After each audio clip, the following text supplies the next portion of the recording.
ओम शांति। आज 7 जून 2024 की बाबा की साकार महावाक्य सुनते हैं।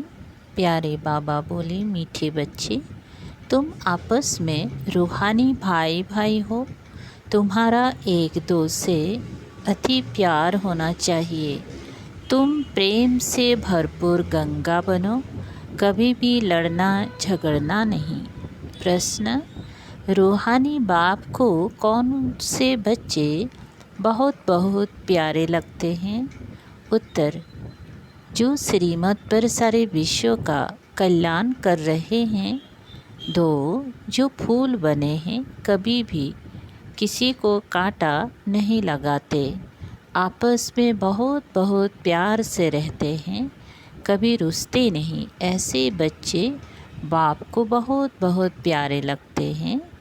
जो देह अभिमान में आकर आपस में लड़ते हैं, लून पानी होते हैं, वह बाप की इज्जत गंवाते हैं।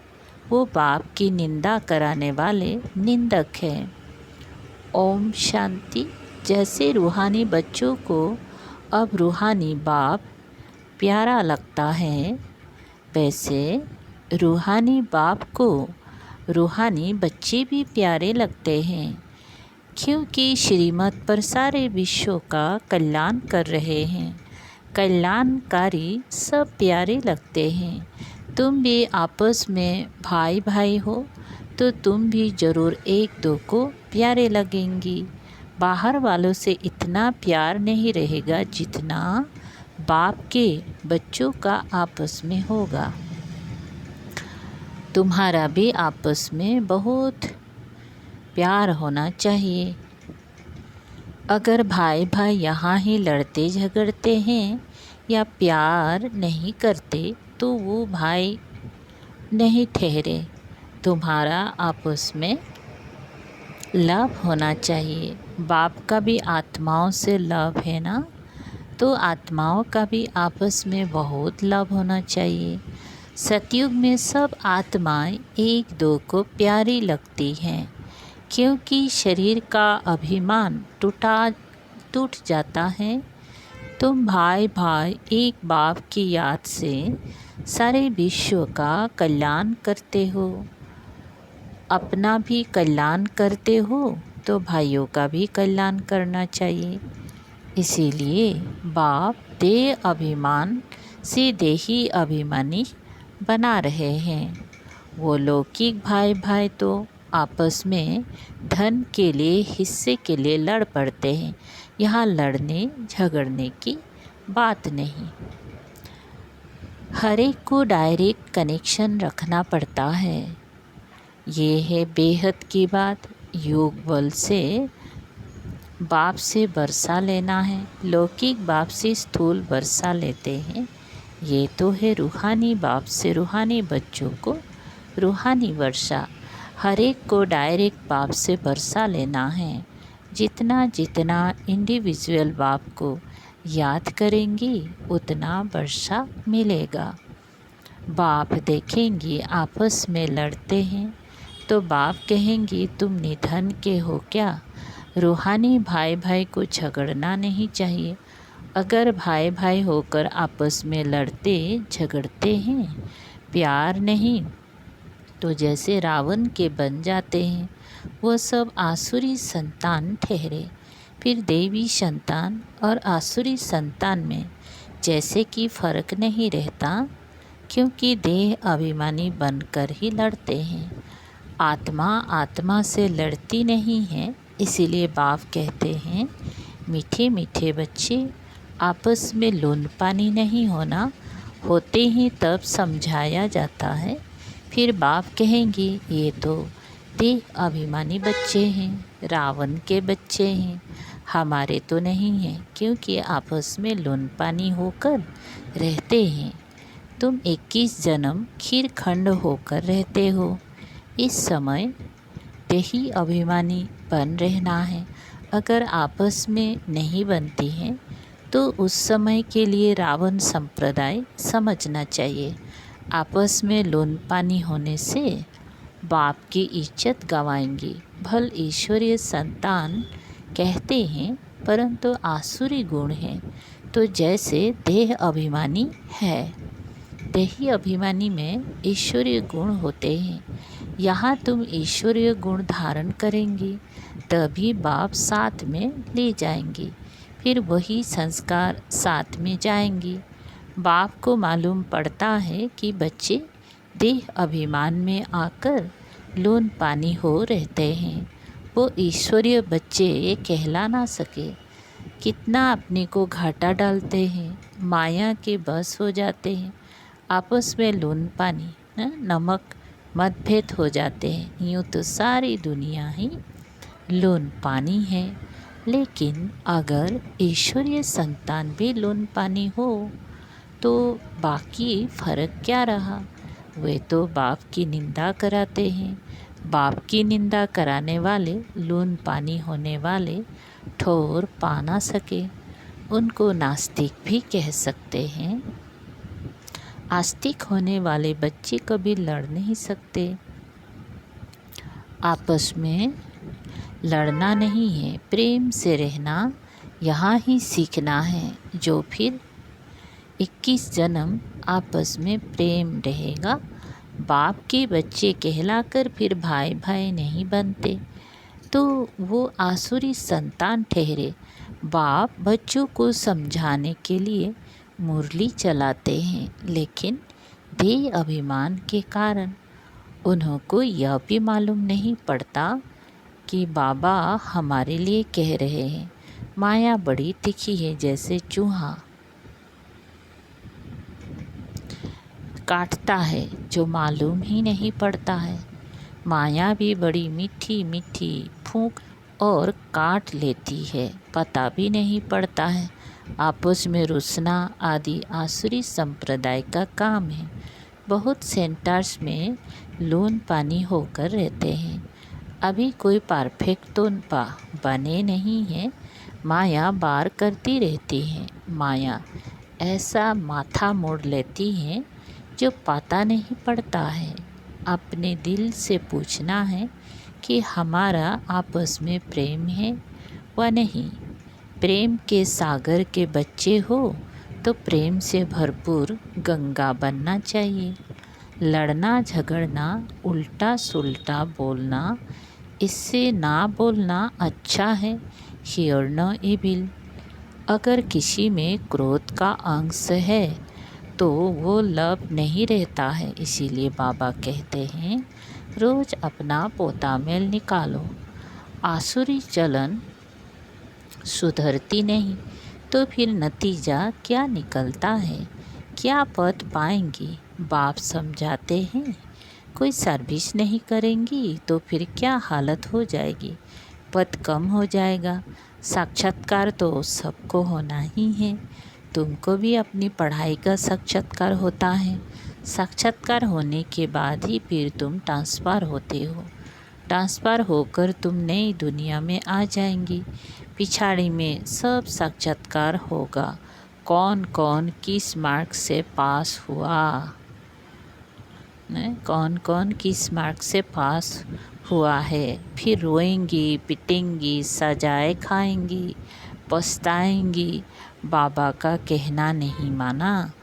बाबा ने तो बार बार समझाया।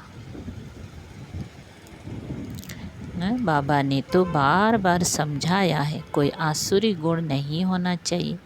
जिनमें देवी गुण है उनको ऐसा आप समान बनाना चाहिए।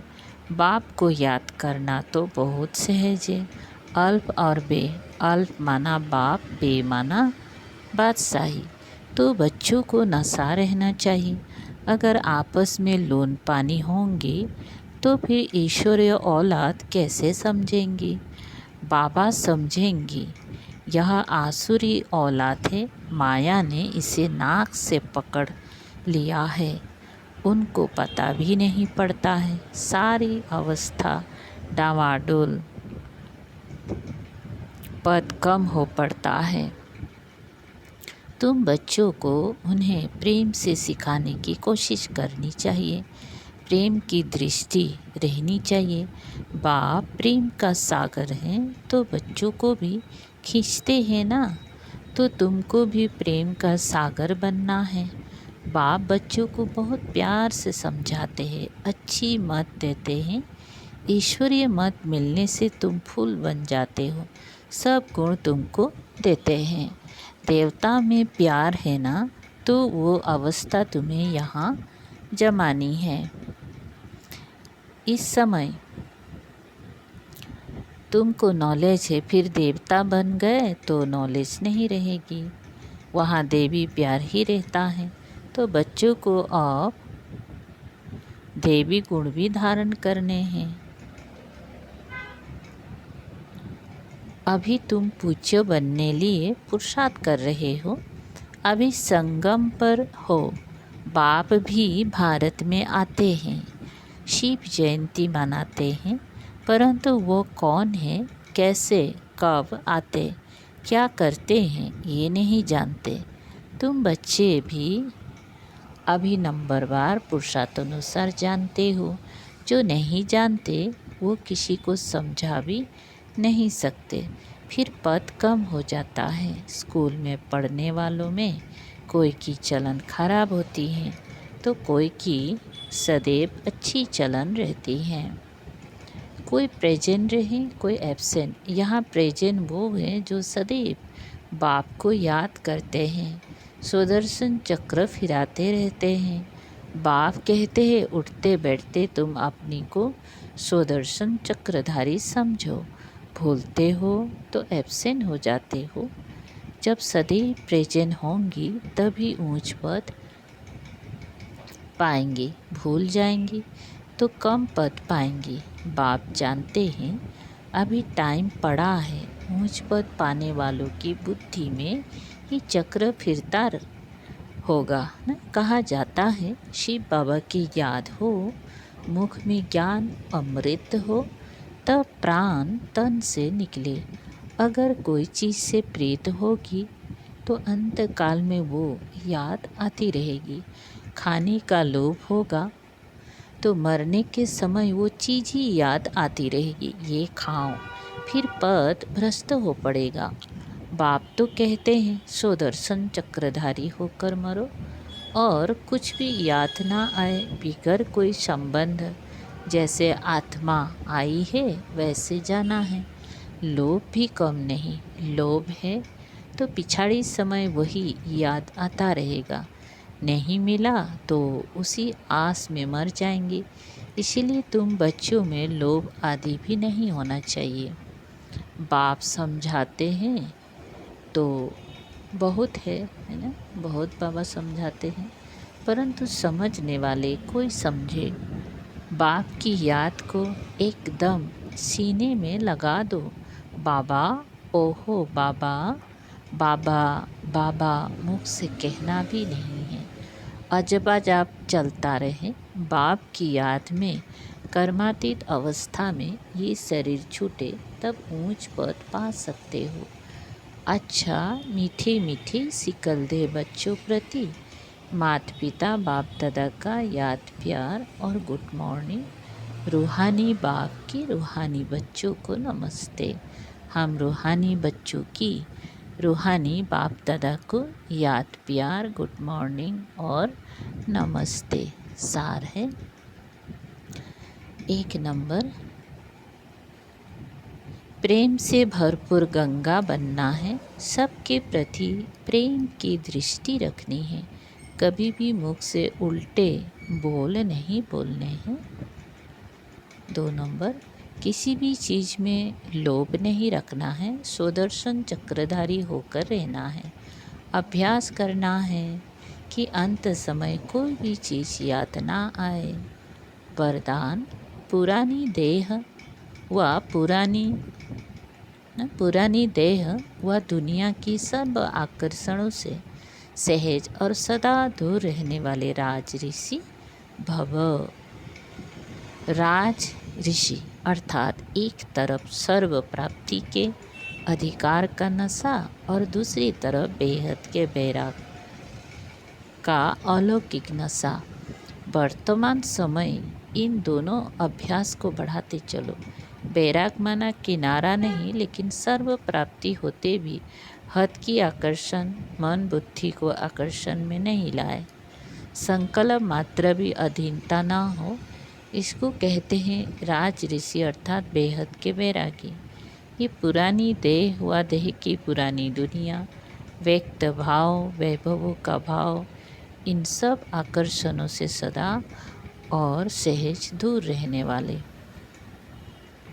स्लोगन: साइंस के साधनों को यूज करो, लेकिन अपनी जीवन का आधार नहीं बनाओ। अच्छा, मातेश्वरी जी के मधुर महावाक्य।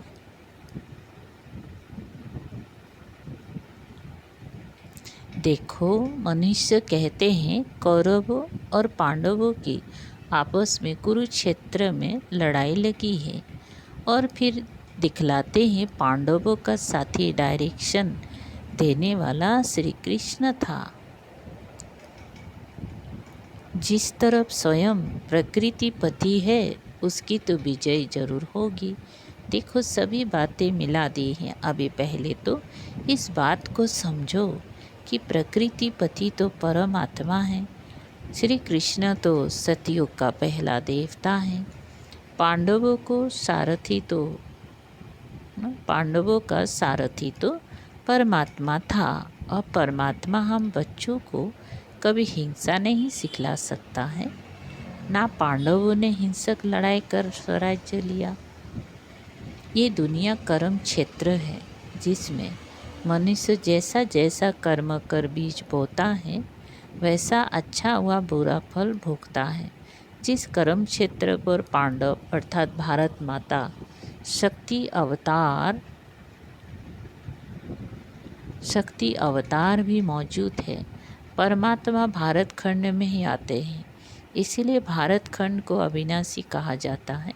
परमात्मा का अवतरण खास भारत खंड में हुआ है, क्योंकि अधर्म की वृद्धि भी भारत खंड से हुई है।